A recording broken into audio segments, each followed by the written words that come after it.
pendant que toute l'attention est portée sur la ligne de front en Ukraine. À l'autre bout du monde, dans la mer des Caraïbes, le président américain Donald Trump a lancé sa première grande guerre. La Maison-Blanche a officiellement annoncé l'instauration d'un blocus maritime total et complet du Venezuela.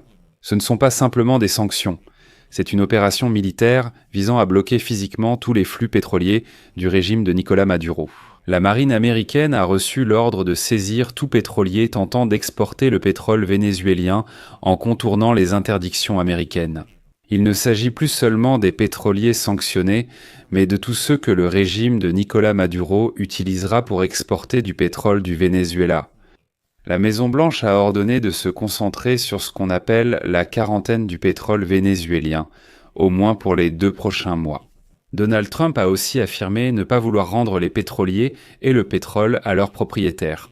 Et ce qui est le plus intéressant, c'est que toute la Maison-Blanche affirme que le régime de Nicolás Maduro a volé quelque chose aux Américains. Et tant qu'il ne le rendra pas, les États-Unis continueront de saisir les pétroliers. Mais la question se pose, qu'est-ce que le Venezuela a volé aux États-Unis d'Amérique ? Et ici, il y a des épisodes très intéressants que je vous propose de discuter dans cette émission. Je m'appelle Alexei Pichi, discutons ensemble de ce sujet, mais avant de commencer, je vous demande de vous abonner à cette chaîne, de mettre un like et d'écrire n'importe quel commentaire sous cette vidéo. Cela aide beaucoup à promouvoir les émissions sur YouTube, je vous en serai reconnaissant. Et en plus, abonnez-vous à ma chaîne Telegram Pichi News, le lien se trouve dans la description de cette vidéo. Là-bas, nous diffusons les actualités en temps réel. Alors, je vais commencer par un petit détour. Déjà, le 10 décembre, les gardes-côtes des États-Unis ont saisi un pétrolier qui se dirigeait vers la Chine, au large des côtes du Venezuela. Cela s'est produit alors que Washington renforce le blocus naval du Venezuela, visant à renverser le gouvernement de ce pays.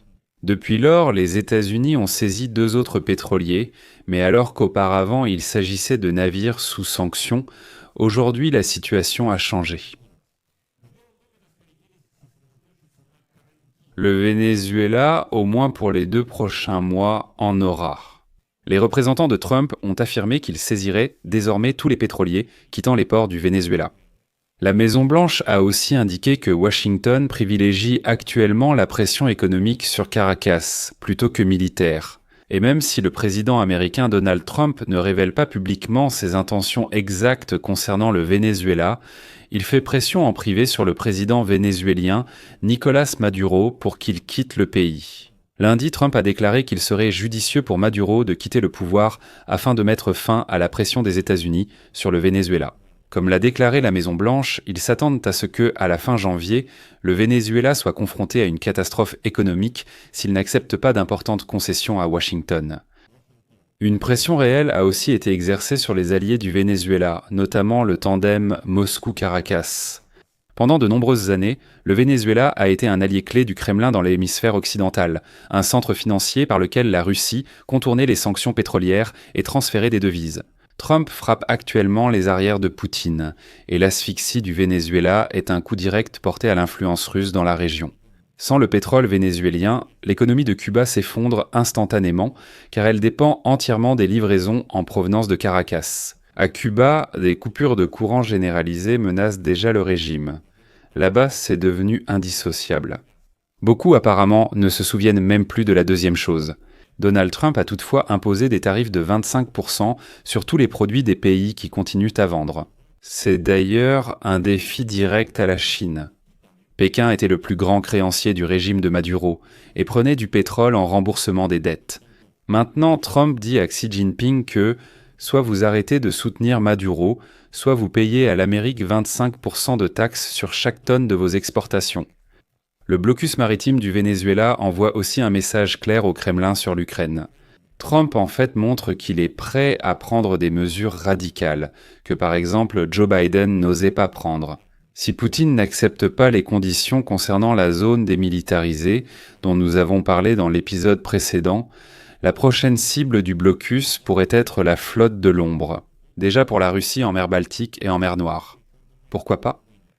Troisièmement, si auparavant, sous Trump, on disait que la guerre contre le régime de Maduro était liée à la drogue et aux migrants, alors, Depuis la mi-décembre, le président des États-Unis a commencé à déclarer qu'il allait récupérer les actifs que, selon lui, le Venezuela a volés illégalement aux entreprises américaines. Mais qu'est-ce que le Venezuela a volé aux États-Unis d'Amérique ?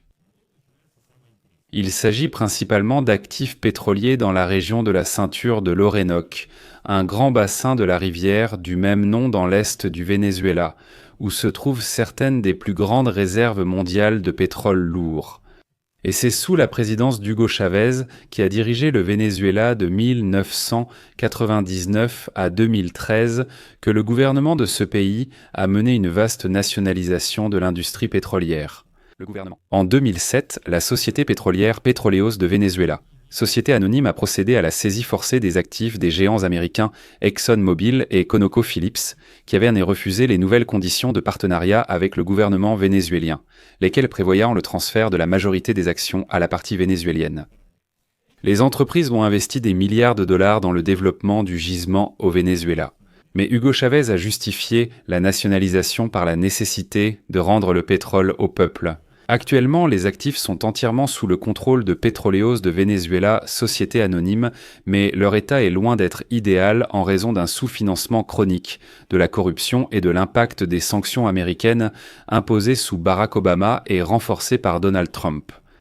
En somme, il s'est avéré que les Américains ont investi à l'époque des milliards de dollars dans l'exploration et le début de l'exploitation de ces gisements, dans l'infrastructure et ainsi de suite. Ensuite, Lula est arrivé, puis Hugo Chavez, ils ont tout repris, nationalisé, et voilà ce qu'il reste là-bas des Américains.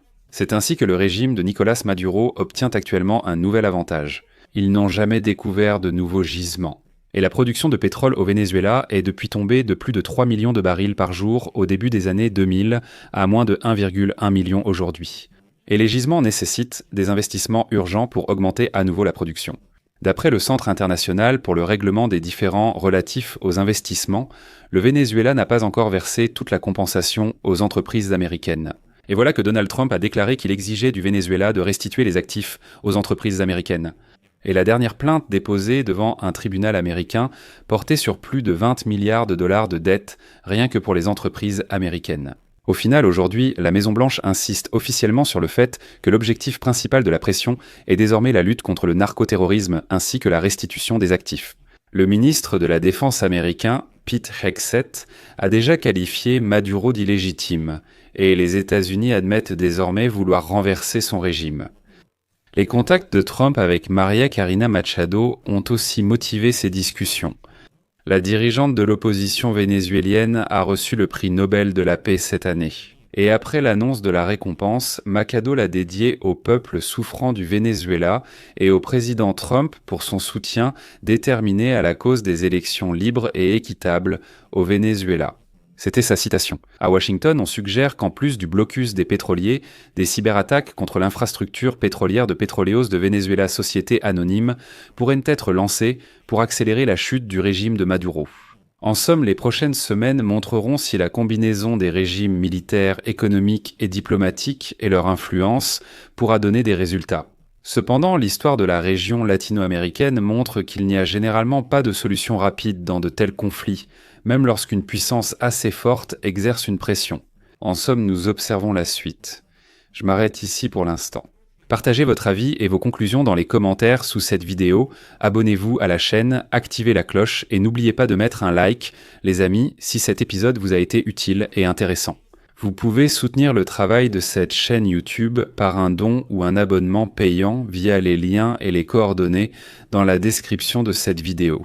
Merci pour votre soutien, prenez soin de vous, au revoir, la suite arrive.